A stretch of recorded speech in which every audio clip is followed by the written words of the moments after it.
Good afternoon and a very warm welcome indeed to this afternoon's iOB business webinar. It's a pleasure to have you on here, and it's a pleasure to meet anybody that hasn't been on here before. So if you haven't met me before, my name is Ben and I am the resident business coach here at iOB Business. What we're about to do is an iOB business webinar where we talk about varying topics every other week, and they're always wonderfully valuable and enjoyed by the attendees. So for those of you that are joining us once again, it's a pleasure to see your faces again. Thank you so much for taking the time. And for those of you that are joining us for the first time on today's iOB business webinar, this is how they run. Okay, so we do a brief introduction with myself. My name is Ben, and we do this for around about 5 minutes or so, and then we jump into a presentation. Okay, now the presentation usually runs for around about 15 to 20 minutes. Now here's the key part. Between each topic, you're more than welcome to take some time to jot down any notes and ask any questions that you might have for us on marketing, on business, on sales, on operations, on finance, or anything specific to today's presentation. So you're more than welcome to ask us about that. Okay. And then at the end of the session, we're going to jump on to a Q&A session. And we're going to run that for around about 5 minutes or so. We always get a few questions in, so they're always valuable to stick around for. Okay, so getting started with today's presentation, I'm just going to go ahead and get set up. It is a pleasure to meet everybody just joining us now. Welcome, welcome. We're just getting set up for today. Okay, so I'm going to go ahead and switch off my camera. So you shouldn't be able to see my voice. You shouldn't be able to see my face anymore, but you should still be able to hear my voice. Okay, and you should be able to see the presentation that we have up on screen for you. If you can just let me know before we kick off, that would be excellent. Let me know if you can hear me okay. Let me know if you can see the screen okay, and we will get started. Okay, so today's presentation, are you a solo artist or a team player? Okay, so what are we going to do today? We're going to talk through specifically what each of these categories means and how you could define them. And then we're going to run through how you can make your decision. Okay, now, whilst we go throughout today's webinar, once again, if you've got any questions for me, fire them into the Q&A box. It'll be at the bottom of your screen there. It'll be like a gray box, and that should pop up for you, and you can go ahead and ask any questions that you have for me today as well. Okay, perfect. So we are good to go by the looks of it. Perfect. Okay, thanks so much for the confirmation, and we will get going. So once again, my name is Ben. I'm a business coach. Okay, now what I like to do is work with small businesses, helping them to grow, achieve stability, and thrive as the small businesses they are, and grow into whatever they wish to be. So it's always a pleasure to be on here talking to you today about this kind of stuff, talking about business, talking about marketing, and particularly talking about the demographical traits that make you who you are. Now, this is always a very interesting topic. Okay, so what we're going to do today, we're going to discuss 3 topics as always. Number 1, we're going to talk through who solo artists are. Okay, second thing we're going to do, we're going to talk about some key characteristics of team players. Okay, and finally, we're going to discuss making your decision. Okay, so this is how you're going to make the decision about the type of business professional you want to be, the type of marketing agency leader you want to be, and how you can structure your digital agency based on these preferences going forward. Okay, so beginning with solo artists, let's talk through some key traits and characteristics. Okay, number 1, they are committed to delivering a high standard of work. Okay, now you might say, oh, well, Ben, is everybody not committed to delivering a high standard of work, or should this not just go without saying, right? This is something that should just be understood from the offset. Okay, now what I'll tell you is, in short, the answer to your question is yes. Okay, both team players and solo artists should be committed to delivering high standards of work.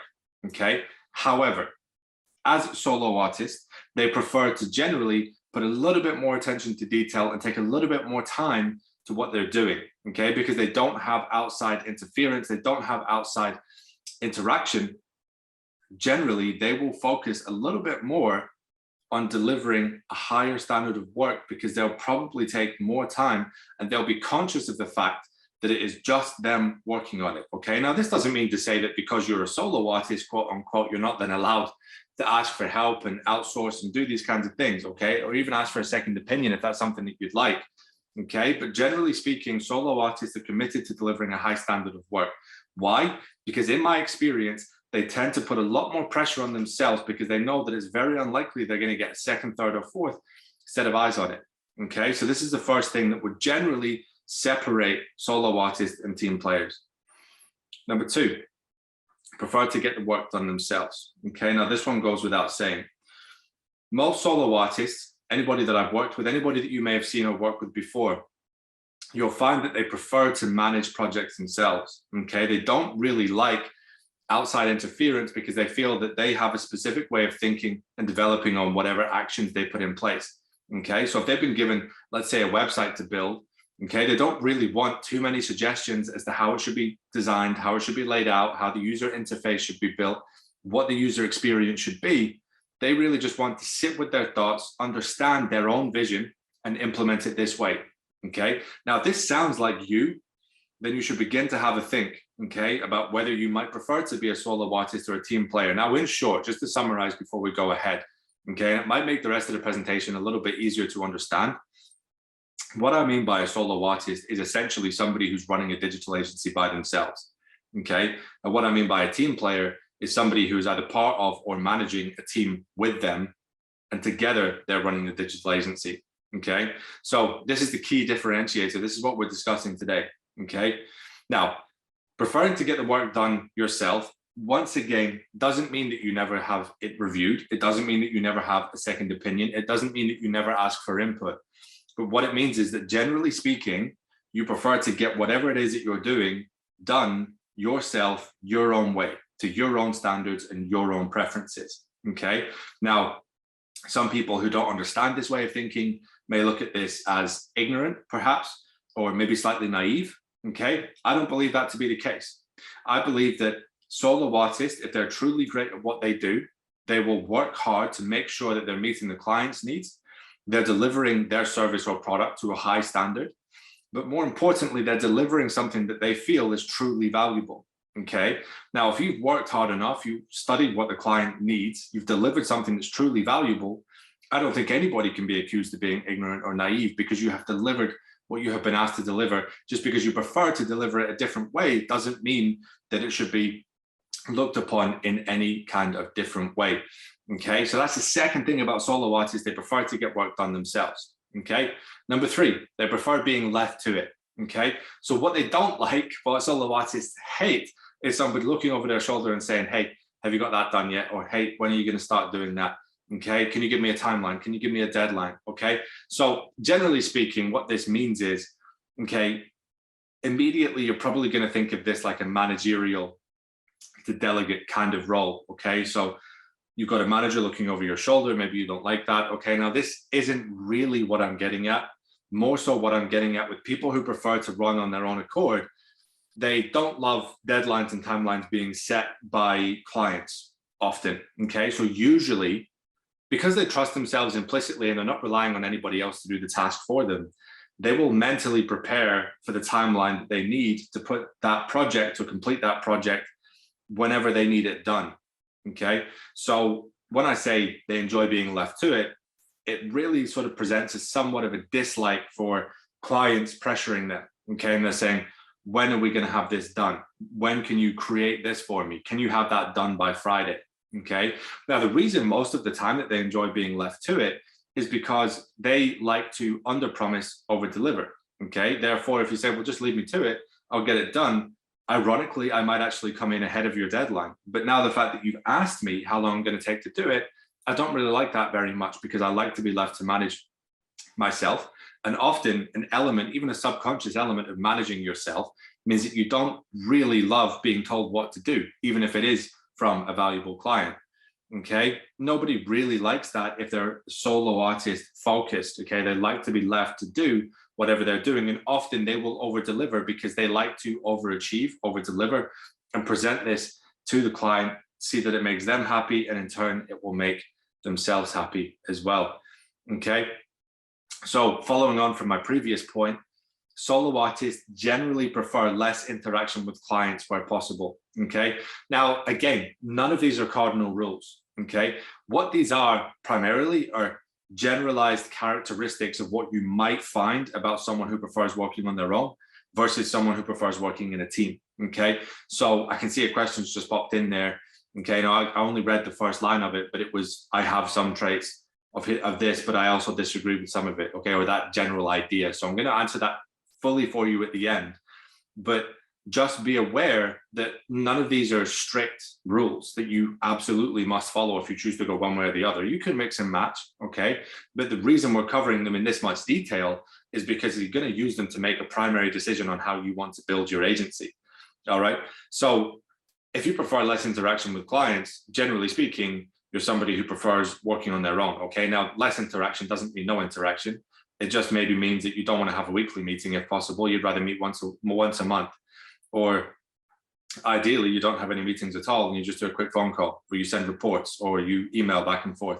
Okay, now, side note here, every client is different. Every person is different. So you're going to have to figure out how your client would like to work with you. And if that's not suitable for you, you can seek to reach a compromise, or you can just relay that, actually, no, I'm really sorry, we don't do weekly meetings, but I can meet with you once a month. That's fine. Okay, now, what I would say, honestly here, if a client is going to be very, very valuable to you, sometimes you might have to accept the fact that the way they run things isn't quite what you prefer to do, but it's worth it because it helps you achieve ultimately what you wish to achieve, which is earning a good monthly income with your business. Okay, so similarly to many other parts of life, sometimes we have to do a couple of minor things that we don't really like in order to achieve the bigger goal, okay, the long-term vision. So generally speaking, solo artists prefer less interaction with clients where possible, okay? Now, perhaps one of the most important points here that we're going to discuss about solo artists is that they trust themselves fully to deliver quality results, okay? There is an elevated level of confidence there because there has to be. You will not find, generally speaking, a solo artist who is not confident in their own ability, because if they were not confident, it's very, very unlikely that they would work on their own, sign clients on their own, deliver work on their own, okay? So what you will find is, if you feel full confidence in the fact that if you were given something like, say, a website to build, for example, all right, and I just gave you that and I said, look, just run with it, tell me what you think is best, I'm going to take your lead, okay, and then just deliver it to me. If you could say 100% you are fully confident you could deliver that to me exactly as I expect, no questions asked, without asking anybody else to review it, then you could begin to class yourself in this category, okay? Again, not a cardinal rule, just something that you see fairly often, okay? Now, here's one of the setbacks of being a solo artist. Generally speaking, again, you may find it difficult to manage others whilst delivering your own work, okay? Now, this one's a pretty common one. You might find that if you work this way, say you're really, really deeply into a project, say you're building a website, you're writing a blog, you're creating a social media page, writing a post, whatever it is that you're doing. If you find that somebody taps you on your shoulder and asks you for something and it completely throws you off, that's generally a characteristic that actually you might not be so familiarized or happy to work in a team environment. Maybe you prefer to work on your own.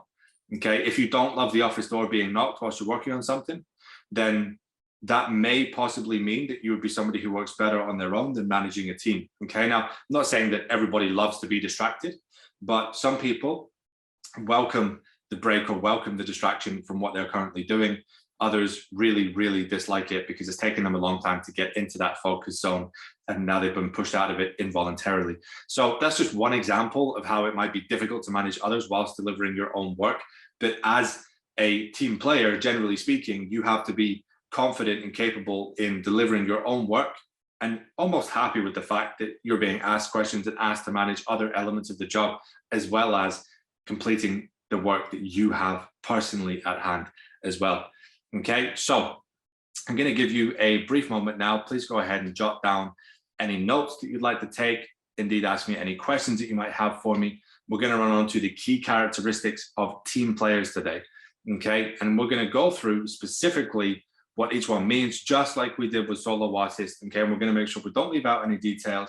If there's anything that you feel I might have missed, it would be ideal for you to go ahead and shoot me over a question.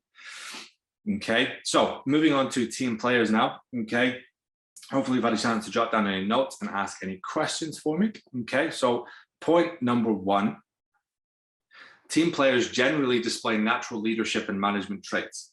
Okay, now these are people that generally enjoy interaction with other people a little bit more than you might have from a solo artist. Okay, now natural leadership traits are not always easy to recognize. Okay, but it might just be talking to somebody in a specific way. Okay, it might just be pointing out something that potentially somebody else couldn't see, but you're doing it in a constructive way that actually helps them see something they didn't see before. Okay, so management is not easy. Okay, you know, supervisory roles are not easy. Leadership is incredibly difficult at the best of times. Okay, not only because you have to steer the ship, but you have to make sure the crew are happy as well. Okay, now this comes down to even the finer details of pointing something out in a specific way. Okay, so if I see a problem in your work as a solo artist, I might just say, well, actually it's not so great, just hand it over and I'll do it for you. Okay, now often in their head there's nothing wrong with that. Okay, and once again, these aren't locked in characteristic traits, they're just generally speaking how somebody might handle that situation. More of a team leader or somebody who displayed natural leadership traits might say, hey, look, it's not a big deal at all, but I saw this and I'd love to show you what I would have done in that situation because I think it can help you excel even further with what you're already doing, but you're doing great. Okay, now there are two very, very different ways of dealing with exactly the same issue. Okay, but somebody who might show natural leadership quality and natural leadership traits would encourage and positively support this person to improve and grow themselves. Whereas a solo artist, you might find that they don't really have time to manage and grow other people. They just need to get done whatever they need to get done. Okay, now again, neither is optimal, neither is preferential. It just depends who you are as a person. And hopefully, as we go through these points, as we go through this webinar, you're beginning to figure out, okay, well, that sounds more like me, or actually that sounds more like me. Okay, so team players most of the time will display natural leadership and management traits, even if they're not leaders or managers themselves. Okay, generally people who prefer being in group settings will naturally have a sort of fondness of those kinds of traits. Okay, second thing, and probably quite obvious here, team players are pretty comfortable in large groups. So one thing we didn't really cover with solo artists is that you might find that you sort of avoid groups or you avoid large public settings where possible, whereas team players actually thrive on the energy of group settings. They love bouncing ideas off each other. They love feeling the energy of the room and hearing everybody speak and all the different ideas because they love input from elsewhere. Okay, so once again, contradictory to solo artists, this kind of input from the outside is very much welcomed by team players. Okay, they look at how they can complete a project together. So you give me this same web design project, the one that we talked about earlier on in today's webinar, you give me that as well. And all of a sudden we're into a completely different kind of zone where we're saying, hey, what do you think about this design? Or, hey, do you think that you could design a better user interface than I could? Because I want the experience to be improved, or this or that, or, you know, whatever it might be specifically about the website that you want input on, there's a very good chance that you're not going to run away from that. You're actually going to welcome it, okay? Because it'll help you mentally construct your idea of what you believe that website could be. And you wouldn't believe that it was reaching its full potential unless you would have the whole team's input, okay? Now that is different, very, very different indeed to a solo artist and the characteristic traits thereof, okay? So you're generally, as a team player, pretty comfortable in large groups. You enjoy the social interaction, okay? You're eager to share the workload and happy to delegate, okay? Now, what this means is that you're not really fearful that if you delegate a task, it's going to be done wrong, and you probably won't micromanage it too much, okay? Now, of course, it's always important to follow general business practices like standard operating procedures for certain tasks, if it's important, especially if it's valuable to the business, okay? But generally speaking, as a team player, you're probably going to be much more happy to share the workload, okay? Now, solo artists, they're more, no, just leave me to it, I can get it done, but thanks anyway. Whereas team players are like, yeah, sure, come here, I'll show you what you need to do, and then you can take away and get it done, and we can collaborate on this project, okay? Now, delegation, some people fear this, okay, because they're fearful that well, yeah, but you're not going to do it the way I do it, or you might get it wrong, and then I'm just going to have to fix it, and then we're going to waste everybody's time. So you're best just letting me do it. Okay. Now you might have met somebody like this before. You might be like that yourself. Okay. Again, there's nothing wrong with it. Okay. But delegation is not a bad thing. By core, simple business principles, delegation and sharing the workload is a very positive thing because it helps you personally get more done. Okay, so what you'll find is that they're happy to share the workload and happy to delegate, primarily because they're comfortable with letting others do the tasks that they have been asked to do as well. Okay, they enjoy the social elements of working in a business. Okay, now generally you'll find that team players like the team build outside of work as well. Okay, so if there was like a retreat, or they would go in for something to eat after work, or there was like a company activity, something like that would be very much welcomed by team players. Okay, they love collaborative social groups, social events, social atmospheres, because they get to spend time with their colleagues who maybe they look at as friends as well.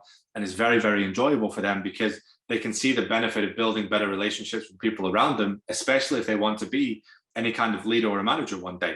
Okay, so this is largely looking at the work settings that you've been in the past. If you've had a job in the corporate world, you'll understand a lot of what I've been saying. Okay, now this comes to when you want to grow and run your own digital agency. How do you feel about these various tasks? Okay, now I'll talk to you about that in topic number 3. Okay, now another characteristic of a team player is that they will generally enjoy, because they're generally more outgoing people, they will generally more enjoy interaction with clients. Okay, statistically speaking, somebody who is more outgoing is going to enjoy having more meetings with a client, okay, versus that of potentially somebody who wasn't as outgoing and preferred to keep themselves to themselves a little bit more. Okay, so regular interaction with clients, it could be a few phone calls a week, it could be one official meeting a week, it could be, you know, bi-weekly, whatever you end up doing with the client. Maybe you even invite them into the office. Okay, but what we're saying here is that hypothetically and statistically speaking, if you're a team player, not a solo artist, you're going to find that generally you're going to welcome this kind of behavior more so than they would. Okay, it's very, very important to understand the difference and how you can play that to your advantage. Okay, now final element here, very similar to what we did, one slight con or one slight setback. Okay, you may become frustrated if you can't share your ideas with other individuals. Okay, so what this means is that you may find it easier to procrastinate, and you may hold yourself up more because you're struggling to trust fully in your own ability, because you like feedback, you like opinions from other people. Therefore, when you're asked to do something on your own specifically, it can become a little bit difficult because you feel like you can't progress until you've had something signed off.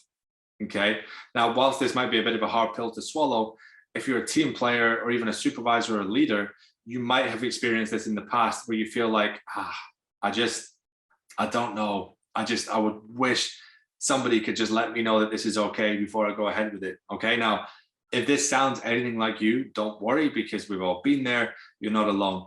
Okay, but this is generally what you might see as a characteristic trait. Okay, so please go ahead, jot down any notes before we move on to the third and final topic today, making your decision. Okay, so this is going to be a little bit quicker than the topics that we've covered earlier, okay, because we haven't got as much depth to dive into, but this is really the kind of final topic that we can run through today that should help you clarify a couple of questions maybe you have in your mind before getting on to today's session. Okay, thanks for the question. I will get to that at the end. Okay, so third and final topic, let's get started. Okay, so making your decision. Your first decision to make after analyzing yourself is the type of digital agency that you want to build. Okay, so we've covered this in brief amount of detail throughout today's webinar already, but why don't we do a little bit of a deep dive here? Okay, so let's look at making this decision. Let's look at the type of agency you want to build. Okay, so that's going to depend vastly on what are you good at, what do you enjoy, where are your really true, genuine passions, how do you work in what type of atmosphere, how much socializing do you enjoy? Okay, the list literally goes on. So we don't want to focus on too many variables at once because we're probably going to confuse ourselves. Okay, so let's look at this in a very, very simple platform, essentially. Okay, if you're a solo artist, Would you prefer to work with a few select clients, or would you prefer to have 30, 40, 50 clients? Okay. Again, obvious answer to this question, right? If you're a solo artist, generally you're going to prefer slightly higher profile clients than slightly less quantities. Okay. If you're a team player, on the other hand, because you're willing to delegate the workload, because you're willing to share and help others, okay, you might find that actually we don't mind having 30 clients. We would love that. In fact, we would want to go for 60 or 100. Okay. So we're going to run through some factors for the rest of this topic on what you might want to consider dependent on the type of person that you are, the type of professional business owner you want to be. Okay. So whether you're a solo artist or a team player will likely determine your ideal niche of digital marketing. Okay. So we're looking at digital agencies here. We're looking at what type of digital agency you want to build. Okay. Now, one of the first questions that's going to come into play here, if you're a solo artist, you're going to prefer niches that you can get done on your own, okay, that are a little bit less interactive. All right. Now, if you're a team player, you might enjoy the interaction with the client. Therefore, you're going to pick a very slightly different niche. Okay. Now, some niches of digital marketing demand different amounts of interaction. Okay. Now, one very, very simple example here. Okay. Let's say that you're running social media campaigns for a team of a company that is now your client. Okay. Now, in order to run these social media campaigns effectively, you're going to have to interact with them on a regular basis. You're going to have to understand who they are. You're going to have to chat to them. You're going to have to probably go to their offices, record some videos, get some photos. Generally, it's a very, very social thing. So maybe if you wanted to build a social media marketing agency, you would be more of a team player. You'd be more of somebody who enjoys interacting in crowds. Okay. Now, the obvious ending to this is that you could additionally delegate to the rest of your team. You're happy to share the workload. You're happy to push these tasks onto other members of your team. Okay. Now, if you're a solo artist, there is much, much, much more likelihood that you're going to prefer projects that you can complete on your own. Okay. So maybe your ideal situation will be building landing pages for someone where you literally get contracted the brief. Okay. Somebody puts a brief out there, you communicate briefly via email, then you create the landing page that they've asked for, or the graphic design, the logo that they've asked for. Okay. It's much less communicative because it's a very, very simple request, even if the fulfillment is complex. Okay. So your ideal niche of digital marketing, we could go through tons of examples here. Okay. Web development, projects work together, for example, blog writing, you need input from the client. Okay. Paid advertising, you don't need so much interaction from the client. Okay. Because you can understand what they need from their request. So there are lots and lots of opposite examples that we could run through. Okay. But whether you're a solo artist or a team player, you will likely determine your ideal niche of digital marketing this way. Okay. Now, very, very important that we highlight this. Okay. Neither one of these solo artists or team players is better than the other. It's just about understanding who you are in its simplest form. Okay. Now, the reason you want to understand who you are more than anything is because you're going to enjoy your work more. You're going to enjoy your business more if you understand who you are, the type of person you are, and therefore how you like to operate. Okay. Because if you're not really sure about who you are or how you like to work or who you like to work with, you're going to have a much, much more difficult time deciding on what type of business you should build. Okay. So here's the final question that we have. Okay. Now you see the first point I put up here, your first decision to make after analyzing yourself is the type of agency you want to build. Now, the final question we have down here, you've got to evaluate the growth path of your agency. Okay. Would you like to run a team one day, or would you like to sign high profile one-to-one clients? Okay. Because ultimately this is what the whole presentation, the whole webinar comes down to. Okay. If you're a team player, your dream might be to build a pretty large agency that has a great team working inside the agency, and you manage quite a large portfolio of small, medium, and large clients. And you just love this. You love the interaction. You love the diversity of tasks. Each day you're doing different things all the time. Okay. Whereas if you are a solo artist, generally your ideal vision would be to just have maybe let's say 3 to 5 very high profile clients that are very demanding, but you love this because you get to do the same stuff every day. The task load isn't as diverse. You're just repeating the same stuff in different formats each day because you're very, very talented in these specific areas and you enjoy just getting the work done yourself. Okay. So that brings us to a recap of today's session. Okay. Number one, understand if you prefer to be left to it. Okay. Are you a solo artist? Understand if you prefer relying on a team setting. Are you a team player? Okay. Evaluate both of these items from an objective standpoint. Make your decision accordingly.